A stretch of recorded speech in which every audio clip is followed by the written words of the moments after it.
ప్రియతమ ముఖ్యమంత్రి గారు రేవంత్ రెడ్డి గారు, బట్టి విక్రమార్క గారు ఈరోజు సంక్షేమ పథకాలలో రైతులని ఉద్దేశించి, బీద బిక్కిని ఉద్దేశించి ఈరోజు సంక్షేమ పథకాలన్నీ రేపటి నుంచి అమల్లోకి వస్తాయని వారు ప్రధానమంత్రి గారిని కలిసి ఈ రాష్ట్రంలో ఈ బయ్యారం మండలంలో ప్రధానమైన సమస్య ఇనుపరాయి దాని గురించి వారు ప్రధానమంత్రి గారికి చెప్పటం మన తెలంగాణ నుంచి శుభసూచకం.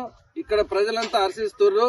అదేవిధంగా ఇక్కడ ధాన్యం కొనుగోలు కేంద్రం కాడ రైతులకి బోనస్ ప్రకటించాలని వారు అప్పుడు మ్యాండేట్ లో మన పార్టీ మేనిఫెస్టోలో పెట్టిన దాన్ని ఈరోజు అమలు చేయాలని, రైతుకు కింటాకు 500 చొప్పున రైతులకి బోనస్ గా ప్రకటించాలనే ఉద్దేశంతో మేము ముఖ్యమంత్రి గారికి పాలాభిషేకం చేస్తున్నాం.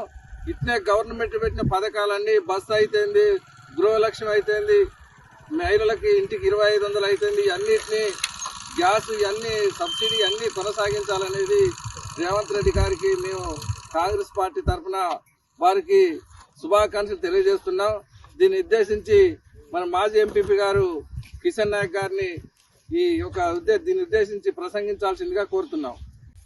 మన గౌరవ ఎంపీటీసీ సోమేష్ గారు ఇప్పుడే వచ్చి జాయిన్ అయ్యారు. అదే రకంగా బయ్యారంలో మనకి అందరి రైతాంగ ఒక సమస్య ఉన్నటువంటి ఎంతో కాలం నుంచి మనం గత పాలకులు ఎన్నోసార్లు మనం అప్పీల్ చేయడం జరిగింది. ఇప్పుడు మీ అందరి సమక్షంలో మనం అందరం చెప్తున్నాము. అందరు చెప్పే మాట ఇది.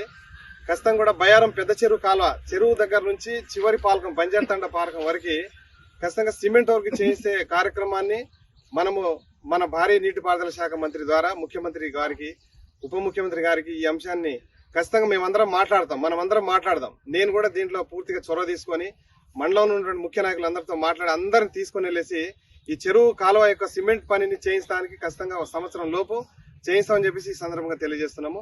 అదే రకంగా రేపు 6వ తారీఖు నుంచి రేపు 28వ తారీఖు నుంచి 6వ తారీఖు జరిగేటువంటి గ్రామ సభల్లో ప్రజలు అధికంగా పాల్గొని తమ యొక్క బయోడేటా ఫామ్ ని అందరూ కూడా ప్రభుత్వ అధికారులకు ఇచ్చి గ్రామ సభలో పాల్గొని తమ సమస్యల్ని రాసి తెలియజేయాల్సిందిగా అందరూ పాల్గొనాలని చెప్పేసి కూడా పిలుపునిస్తున్నాం. కాబట్టి ఈ యొక్క కార్యక్రమాన్ని సద్వినియోగం చేయాలని చెప్పేసి కోరుకుంటున్నాం. Thank you. జై కాంగ్రెస్, జై కాంగ్రెస్, జై కాంగ్రెస్, జై కాంగ్రెస్. రేవంత్ రెడ్డి గారి నాయకత్వం వర్ధిల్లాలి. జై కాంగ్రెస్, జై కాంగ్రెస్. రాహుల్ గాంధీ గారి నాయకత్వం వర్ధిల్లాలి. సోనియా గాంధీ గారి నాయకత్వం వర్ధిల్లాలి. జై కాంగ్రెస్, జై కాంగ్రెస్, జై కాంగ్రెస్, జై కాంగ్రెస్.